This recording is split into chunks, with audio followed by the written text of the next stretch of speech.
The trial chamber hummed with energy fields as Jennifer stood in the defendant's circle, her hands bound by photon restraints. Above her, the Council of the Lupin Collective 12 alien shifters from across the galaxy sat in judgment. Their bioluminescent eyes glowed with disdain as they stared down at the human woman. Alex watched from the observation deck, his jaw clenched. He'd warned Jennifer about coming to Fenris Prime, warned her that humans weren't welcome in shifter space. But she'd insisted on delivering the medical supplies herself, determined to help the colony ravaged by the Crimson Plague.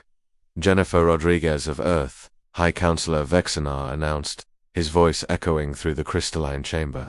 You stand accused of trespassing in protected territory, violating the Accords of Separation, and he paused dramatically, falsely claiming shifter heritage. A murmur rippled through the assembled pack.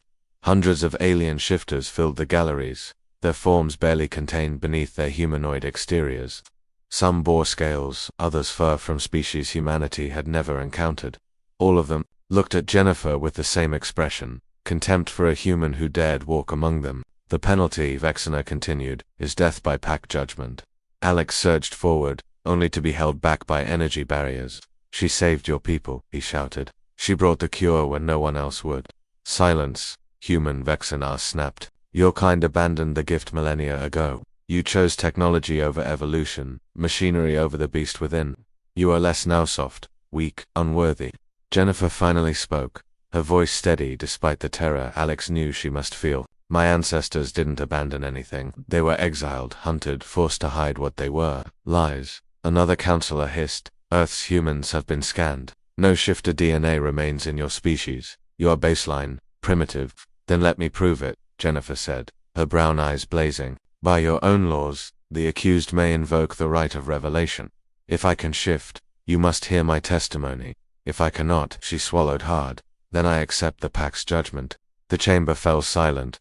Alex's heart hammered. They'd talked about this possibility, but Jennifer had never shifted, not in all the years he'd known her. She believed she carried the gene, buried deep in her DNA, a gift from a grandmother who'd whispered stories of wolves before she died. But belief wasn't proof. Vexenar's lips curled into a cruel smile. Very well. Invoke the right. Show us your wolf, human, or die trying. The photon restraints dissolved. Jennifer stumbled forward, catching herself. She closed her eyes, and Alex saw her hands trembling. The gallery erupted in mocking howls and laughter. This is pathetic, someone called out. End it quickly, another voice added, but Jennifer didn't open her eyes. She reached deep inside herself, past the fear, past the doubt that had plagued her entire life. She remembered her grandmother's words. We are not less mere, we are patient, we are dormant, we wait for the moment we are needed most. And humanity had needed its wolves. When the collective had quarantined Earth, when the plague ships had been turned away, Jennifer had smuggled herself across the border. Alex had helped her, unable to watch people die when the cure existed. They'd succeeded in delivering the medicine, only to be caught on their way out. Jennifer felt it then, a warmth spreading from her core, her grandmother's blood, calling to something ancient and fierce. The chamber's mockery faded to background noise as her body began to change. It started with her bones not breaking, but restructuring with an efficiency that spoke of millions of years of human evolution finding its expression. Her skin rippled as fur erupted, pure white like snow under starlight. The transformation was nothing like the violent, painful shifts of the alien wolves. It was smooth, natural, perfect. When she opened her eyes, they glowed with an inner light. The laughter died instantly. Jennifer stood on 4 legs now, but she was massive, larger than any shifter in the chamber.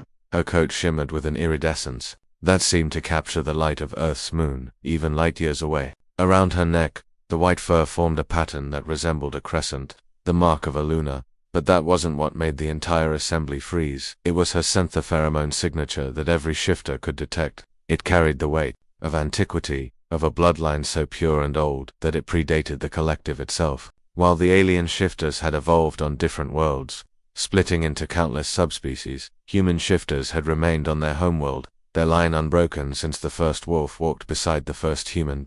She was original. She was first. High Counselor Vexenar rose slowly from his seat, his expression transformed from smugness to shock. Then, against every instinct that said humans were inferior, he knelt. His wolf recognized what his mind struggled to accept. One by one, every shifter in the chamber followed. Scales, fur, and hybrid forms all bowed before the white Luna. The pack hierarchy was absolute, and she stood at its apex. Jennifer shifted back, her human form restored. She stood naked and unashamed before them all, and her voice carried the authority of the Luna when she spoke. Earth's shifters went dormant. Yes, we hid ourselves so completely that even we forgot what we were. We chose to protect humanity rather than dominate it. We waited, generation after generation, for the moment we would be needed again. She looked at Alex, who stared at her with wonder and pride. That moment is now, Jennifer continued. The collective will lift the quarantine of Earth. You will share your technology, and we will share our medicine. You will remember that humans are not less than shifters. We are shifters. We are your ancestors, and we have returned. Vexenar bowed his head. Yes, Luna. As you command. The trial was over. Humanity had not just been proven worthy, it had been revealed as the origin of them all.